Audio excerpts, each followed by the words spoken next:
নমস্কার বন্ধুরা, নবদিগন্ত চ্যানেলের পক্ষ থেকে আপনাদের সকলকে জানাই স্বাগতম। তো বন্ধুরা, এই মুহূর্তে সব থেকে বিগ ব্রেকিং নিউজ, আজকে আবারও কিন্তু পিটিশনাররা বঞ্চিত হলো কলকাতা হাইকোর্টে।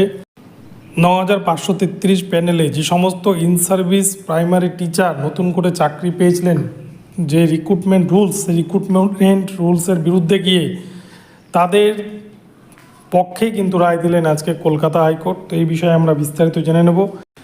আপনারা সম্পূর্ণ ভিডিওটি দেখুন, ভিডিওটি আপনাদের জন্য ভীষণ ইনফরমেটিভ হতে চলেছে। তবে তার আগে বলে রাখি, যারা প্রথমবার চ্যানেলটি দেখছেন আপনারা অবশ্যই চ্যানেলটিকে সাবস্ক্রাইব করে নেবেন এ ধরনের আপডেট সবার আগে সর্বপ্রথমে পাওয়ার জন্য। তো চলুন তাহলে আমরা দেখে নিই এই মুহূর্তে যে কী আপডেট উঠে আসছে 9533 প্যানেল নিয়ে। তো বন্ধুরা, 9533 যে প্যানেল, সেটা আপনারা জানেন 2022 রিক্রুটমেন্ট প্রসেসের অংশ।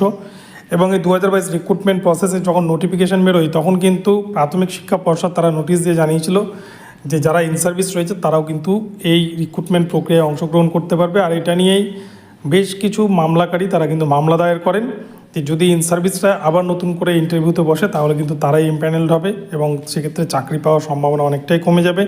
এবং এই বিষয়ে কিন্তু প্রাক্তন বিচারপতি অভিজিৎ গঙ্গোপাধ্যায় তিনি নির্দেশ দিয়েছিলেন যে ইন সার্ভিস টিচাররা কোনোভাবে রিক্রুটমেন্ট প্রক্রিয়ায় অংশগ্রহণ করতে পারবে না।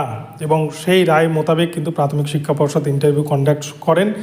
এবং তারপরেও দেখা যায় বেশ কিছু প্রায় 400 জন মতো ইন সার্ভিস টিচার যারা অলরেডি প্রাইমারি চাকরি করতেন তারা কিন্তু নতুনভাবে এই 9533 প্যানেলে চাকরি পাওয়ার জন্য উঠে পড়ে গেছিলেন। সেই জন্য তারা কিন্তু ইন্টারভিউ দিয়েছিলেন এবং পরবর্তীতে দেখা যায় তারা ইমপ্যানেলড হয়েছিলেন। এবং সেক্ষেত্রে এই বিষয়টাকে নিয়ে কিন্তু মামলা দায়ের হয়। যে সমস্ত বঞ্চিত ক্যান্ডিডেট 9533 প্যানেলে বঞ্চিত হয়েছিলেন, যারা চাকরি পাননি তখন, তারা কিন্তু এই বিষয়ে মামলা দায়ের করেন।